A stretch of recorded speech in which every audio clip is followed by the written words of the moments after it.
All right, hi everybody. Welcome to Bespoke Wellness Interviews, and joining me today is Sharon White from Global Healing Exchange. It's an online holistic healing community, and we're going to find out more about that today. Thanks for joining me today, Sharon. Thanks for inviting me along. I'm really excited. Me too. So tell us a bit about yourself, including your health journey, and what's brought you for us to be talking today, I guess. Okay. God, I can keep going on and on about that. So, who am I? Firstly, so what I've been doing for work, I've been a therapist for 20 years. I started off as a massage therapist, and then I realised that a lot of my clients were coming back time and time again for the same issues, and I felt like I really wasn't helping them long term. So then I went in and I started working with people's energies, and I did a Reiki, and I became a Reiki master. And then I started working with the body and the energies as well. And then I realized that they keep talking, the clients were coming back again and talking about all of their emotions. And I put together that the emotions affect the body in such a way. And so then I went on to study to become a hypnotherapist, timeline therapist, journey therapist. So over the last 20 years, I've, I suppose, put together, I studied for 13 years consecutively doing a different modality. And so what I do now is I write about all of those, and I work one-on-one with my clients, but I also have a holistic living magazine and also a holistic community where I work with other experts. And my intention is to teach people how to live holistically, looking at mind, body, and spirit, because there isn't one modality that is going to fix everything. No, and not at all. It took me a long time to realise that. It's like the aha moment. Yeah. And obviously with my health, I've had thyroid issues, and I still have thyroid issues. I think, once that you're there and you're susceptible, whenever you get some stress, like mine was triggered by stress. So whenever stress, it's like that old response comes back up again. So I had to learn how to manage my thyroid problem, because I went to a doctor and I was really, really bad. At one point I couldn't walk maybe 50 meters without being in pain, and I was sleeping all day, and I'd get up and see a client and go back to bed again, and I was just exhausted. And then of course you get the sleepless nights. Yep. Where you're not sleeping, or you sleep for 12 hours a day, wake up, and then you need to sleep again. So it was just got to a point where I had to give up my own practice. This was about 6 years ago, actually, and I was setting up Global Healing Exchange, which is the online community, but I didn't have the energy to set that up as well as seeing personal clients, so I had to give up my business. Wow. And I put everything in storage, and so that I didn't have to worry about paying rent. And I really did a lot of research online how I could heal myself, because I went to traditional doctors, and because my T4 is okay, I had something called reverse T3 dominance. Yep. So my T4 is okay, so of course they're not going to put me on thyroxine. I had to then work out where to go, what to do, what was causing it. And back then there wasn't somebody like you online that I didn't find somebody like that who knew, how I was feeling, and I felt completely on my own. And luckily for me, I have had a background of being a therapist, and so I know quite a lot of other therapists that were able to help me out, and I started piecing together what I needed to find to get my health back on track again. Wow. So you feel like you've kind of got it all under control now, or you feel like you're still on a bit of a journey? I feel that it's definitely under control now, but I'm still on a journey too. Last year I had a lot of stress, and I helped a friend of mine through a very, very difficult period, and in that moment I forgot about myself and my own health, and I ended up putting on so much weight. I ended up 100 kilos. Wow. Because I was just focused on this person and helping them, and my strain of thyroid is triggered by stress, and my adrenals were going and going. I completely forgot about myself for a while. My friends afloat, I had to forget about me for a while. Yep. So it's I think it's an ongoing journey. You know, now I've got my weight back off again, and I'm sleeping really well, and I'm not overtraining. So I used to. I've got a personality where it's go go go. You know? Don't we all? Yeah, I think, or you're just off. Go go go, or off. Yeah, exactly. There isn't that balance in between. So No. for years, I used to teach karate. I used to do Thai boxing. I've done bodybuilding competition. I was always like physically pushing myself to the absolute limit. Yeah. And that wasn't good for me either, because obviously you're doing that. I'm not getting the rest, because then I'm setting up the business, and Yep. I was renovating my own home at the same time as well, knocking down walls and plastering and tiling. So I was doing this all at the same time, and then I wondered why I crashed. Yep, I'm very familiar with that sort of story.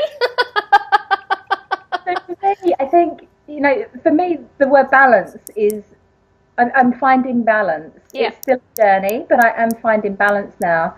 And I don't go and work out really hard in the gym anymore. I do walk every day, and I do body weight exercises myself. Yeah. I swim as well. We've got a beautiful pool here, so when the sun's really, you know, in the summer it's really nice. But I'm a lot more gentler on my body these days, as opposed to lifting really heavy weights. And because I know from my mindset, I'm all or nothing person. So if I join that gym again, I'm going to go back and want to be the strongest girl in the gym. And that's not good for my mindset or my health. No. So I found this balance now, and with food, obviously with thyroid issues, you can put on weight quite a lot. Yep.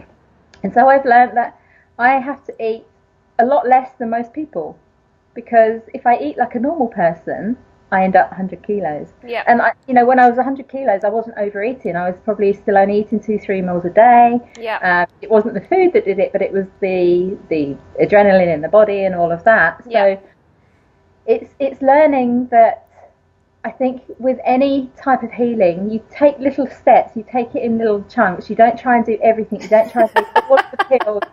I remember when I first started, I was taking like 35 pills a day. Yep. And in the end, I'm like, I can't do that anymore. No. It's awful. It's crazy. One thing at a time. That's pretty much my message and my mantra. It's just do one thing at a time, small changes, consistently over time will bring about the bigger changes, and it's less stress too. So as you've said, stress is like a really big trigger for thyroid problems. And when you start making massive changes in your life, whether it's diet or exercise or work or whatever, it brings about stress. So it's like if you're stressed about your healing and you're stressed about getting better, you're kind of not doing yourself any favours. So I've lived in that space myself before, so I know exactly what it's like, and had the bench top full of pills and all sorts of things, and then, it's crazy. So, yeah. It is. And then on top of that, you've got how am I going to pay for all this? Because you can't work as much, because you have got no energy, and you're sleeping quite a lot more than usual. The pills are not cheap. Nope. So then there's all of that added stress on top of that. How am I going to do all of that? So when you're really, really low, you can let so many things get on top of you, and it's not easy to find a way out of that. No, it's not. And that's the sort of thing I'm trying to share on, through my blog and through the things that I write about. It's like, just try one thing. Just try one new thing. Don't overwhelm yourself. Just try one new thing. And eventually you start to come out of that sort of overwhelming headspace. And then things get a little bit easier. And then you can start to go, okay, I can do this. I can make change. I can feel better. I can work a bit more. I can go for more walks, or spend time with my family, or whatever it is that sort of, has fallen by the wayside because you've been so ill, Yeah. So what's the best health advice you ever got?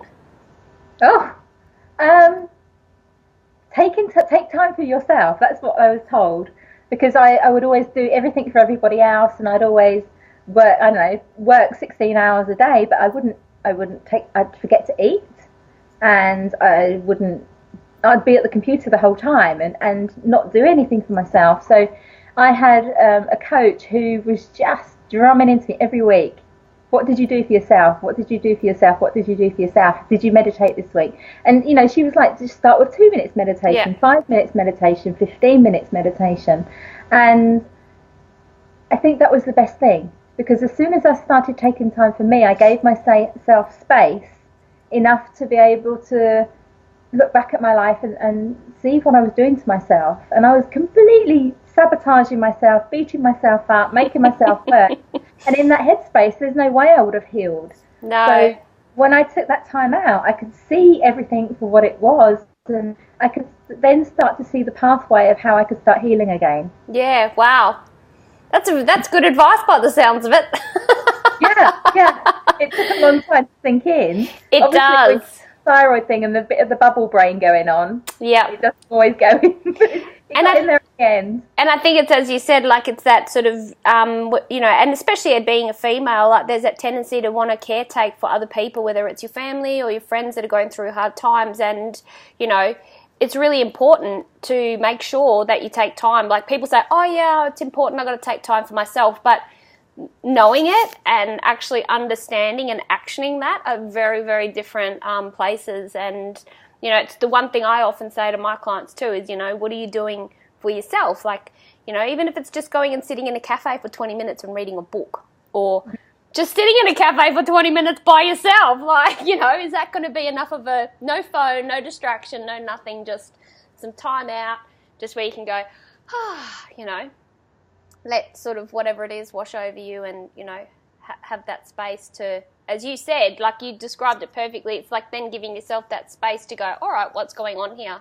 What am I doing in my life? And so wonderful. I love your story. Oh, thank you. So what do you think? I'm feeling better now after that. I don't ever want to go back there again. Yeah, and I think that's the thing. It's much easier to talk about it from this place, you know, like obviously when you are in a better place, which you obviously are, and, you know, I myself am, it's much easier to talk about it because you know you've come through it. But, you know, like there's no way either of us would have wanted to have, you know, an interview or talk about it or be committed to something when we were both like back in those kind of dark places, because everything's too hard. Like I couldn't have managed this sort of business or, you know, talking about it because I think you feel like you haven't kind of got a handle on it yet. So you're not really sure what's going on, what's working, what's not working. And, you know, it's not until you kind of through it that you can kind of go, oh, okay, this is what went well, this is what impacted, you know. And it's an ongoing learning journey, I think, as you said, like last year, you know, you had that situation and put on weight, and now you know next time you're in a situation similar to that, you maybe might not sort of let yourself, you know, fall by the wayside. It's a big journey getting yourself back again, because I've had to lose like over 30 kilos to get back there. And so, it's been a journey, and I would never go back there again. Yeah. You know, I thought I had a handle on it the first time, but this time taught me that, you know what, you've got to put yourself first every day. Yep. You can help your friends, but if you're not putting yourself first, your health suffers. Then actually you don't have the capacity in the end to help your friends so much. No. I ended up again with burnt out, feeling depressed, and I had to take a few months for me again. So I think, you know, I've learnt the lesson this time, and so it won't happen in the future. Let's hope so. It's that roller coaster, isn't it? It's like you go, oh, die. Oh, go, oh, die. Yeah. And it's about trying to get off the roller coaster and just be like, you know, some days when I'm like, when things are a little bit sort of not boring, but just the same, you know, I sort of say to myself, it might be a little bit boring to go to bed early and, you know, get a good night's sleep, and it's not as exciting as, you know, going out and all that sort of stuff, you know, sometimes. But like the benefits are like massively outweigh the you know, the cons of that sort of recovery, you know, for a night out. You know, you got a 2-week recovery these days, for me anyway. I couldn't even imagine, you know, sort of, and for me, like that's sort of like a one night sort of 2-week recovery. You put that into weeks and months of other things in your life, and you see that sort of, that roller coaster aspect. All right, so let me look down my list of questions here for you. What advice would you offer someone just starting out or embarking on a healing journey themselves? To find somebody like you who has gone through it and lived what they're living through now, because I think that all you really want is to be understood about how you're feeling right now, and to know that you can come out of it and there can be somebody to guide you. I think it's really, really important, and that's half the reason I've built the community of the holistic healing community. Is our stories are so healing, and to know that you're not alone is one of the most powerful feelings that you can have. And then when you're in the, you can talk to people, they can give you advice because they've been going through that. Now, we all have different bodies, and what works for you possibly wouldn't work for me, but at least you know that there's something out there, there's somebody out there that can understand an aspect of you, of what you're going through right then. Yeah, no, for sure. Well, that works for me because obviously that's what I'm doing these days, and yourself, so good advice. You've got to sort of live what you talk, haven't you, really? Absolutely. And I surround myself with health and wellbeing experts. That's my job. Yeah. And so therefore, I had something come up yesterday and I was interviewing one of them, and I asked her the question. And it's like I've got this wealth of knowledge around me. So I think if you can support yourself or surround yourself with people that can support you, it's whether they're all holistic therapists or not, but just be in an area where you feel safe and you can relax enough to be able to heal. Yeah, because when you're stuck in that fight flight, I can't pay rent, I can't do this, I can't do that, you're not opening yourself up to that healing space. No, not at all. Is that the sort of stuff that you talk to your clients about in terms of that getting out of that fight or flight kind of cycle, is it? Yeah, I think it's really important because firstly, many of them don't even realise they're going through that. They have no idea about the adrenal system or the endocrine system, so they don't realise that our emotions affect our body. I think it's becoming more and more popular now, but I think the very first step with any type of healing is awareness. Once you've got that awareness, then you can put the strategies into place. Yeah. And to stop that adrenal, that fight flight, you've got to be aware of your triggers. And then you need to put an action in that's going to stop that. So for me, I love going for walks, and I put music in my ears, and I feel that's an hour's meditation for me. Yeah. And I do that every day because that's me giving me my time, and I'm getting some exercise from my body as well. And it's not, so it's again finding that thing for you that's going to work. For some people, doing an hour walk every day is going to be absolute hell, especially if they are in complete stage 3 adrenal exhaustion. You haven't got the energy for that, but it's just finding that one thing that will suit your body in that moment. Yeah, for sure. I feel like you've been listening in on some of my conversations with clients. I'm the guy. I'm like, I say this stuff to people all the time. It's so funny. It's true. It is true, and that's what I say. But I didn't understand that myself either, even just a few years ago, let alone 10 years ago when I was right in the midst of, sort of heading for my nosedive, crash and burn. But it's absolutely true. And it's it's something that I struggle to get people to understand. And when I talk about the way I work and the way I can help them, it's like, I work over an extended period of time because it takes time to really get your head around, to loosen up and, sort of try something new. So it's about expanding your being an open mind and, getting in there and just having a go, but it takes time to do that. And I think people have this approach of, I need a quick fix, I need a magic pill, I need or I'm going to do this for 2 months and then that'll be it and I'll go back to the way things were. And I think the message that I'm trying to sort of get people to know is this never ends. And you've been sort of saying it yourself, like every time you think something else comes in and goes, oh no, you don't know. Like this is always going to be a learning, and it's about like getting people to understand it, to accept their limitations, I guess, or the confines of, the disease, and to work with it instead of against it, so that, you will be able to manage it and live a life, it might be different to the one you envisaged or the one that you had, but, that's not necessarily a bad thing, I guess. I agree. And there's layers as well. So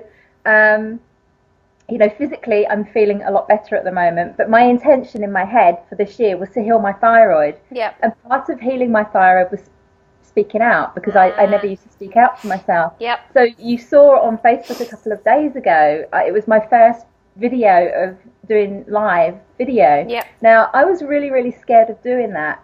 Now, the reason I have to sort of go back to my early years to explain this, and I won't go into in depth, but from a very, from the age of 0 to 7, which is our imprinting period, this is where we learn our patterns of behaviour. Yeah. And in that period, I wasn't safe. I always felt completely unsafe. I had a schizophrenic mother, and so for me, staying still, staying small was the best thing. But I was always in fight flight, so my adrenals were always triggered, and so I think this for me was the start of my hypothyroidism or adrenal issues. And then I go through life and look at different other periods of my life where I was in fight flight, and because I had learnt that behaviour from in those young years, my subconscious mind is like, oh, well, that's how you deal with it. And so I've had to rewire the neurons in my brain to be able to react in a different way. And as I said, in extreme conditions, it still sometimes goes back to that old way, because of course the neural pathway is still there, but generally when I'm aware, I can retrain my brain or act from a healthier or do healthier actions. So basically part of me being seen and being heard was being live on video, and it's amazing that I finally did it only 2 days ago. And I feel so amazing from it, because I feel like I can speak up now and I can completely be myself, and I can stand up for, in my business and say, this is who I am, and I am a therapist, and this is what I do, and these are my experts. But it's taken me, I'm 45, so it's taken me 45 years to get to that point.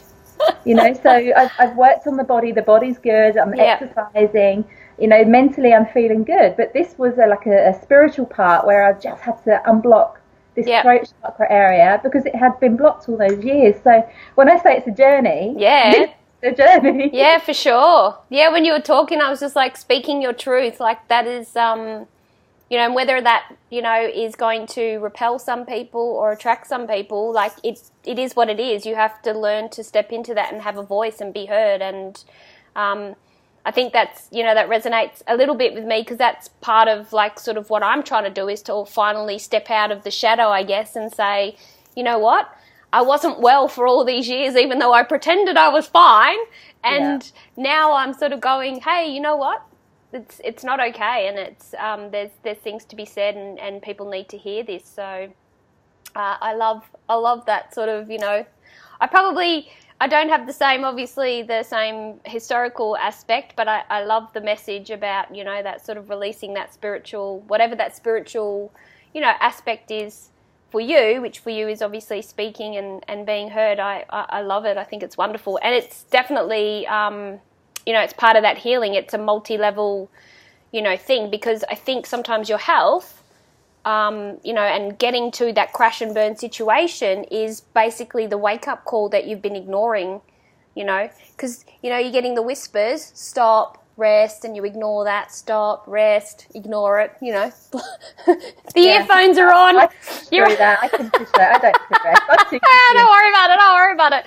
Like, I don't know, like for me, like I, had a knee reconstruction, and I was due to move interstate for a new job, and so I had the quick fix, and a month after the knee surgery, where I'd already spent a month unable to walk because my knee was so busted, I was like, that's fine. Packed up my house by myself, moved interstate. I'm limping around, new job.